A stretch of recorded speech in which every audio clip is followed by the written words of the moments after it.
আপনি চেম্বারে ঢুকবেন, আমি আপনার ভাই, শেষ। এই একেবারে ডাইরেক্ট আলাপ।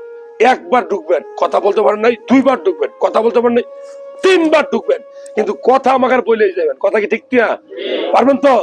প্রবাসী ভাইদেরকে আরাম করে দেখার জন্য সময়টা দিয়েন ভাই, সময়টা নিয়ে চাপাচাপি করেন আজকে যে তারা হরা কমু বাড়ি যাবো, এরকম যদি করেন তাহলে আমার কিছু করার নাই। আমি 100 জন মানুষের সাথে কথা বলবো, আমাকে সময় দিবেন না আপনি? এটা দায়িত্ব আপনার। আপনার যতক্ষণ লাগবে আপনি ততক্ষণ নিবেন চেম্বারে। আর আমার চেম্বারে আজকে ঢুকবেন, এই জয়নাল স্যার এটা না, জয়নাল ভাইয়ের চেম্বারে ঢুকবো। এটা কোন সমস্যা মনে করতে আপনাদের? আপনাদের কোন সমস্যা আছে?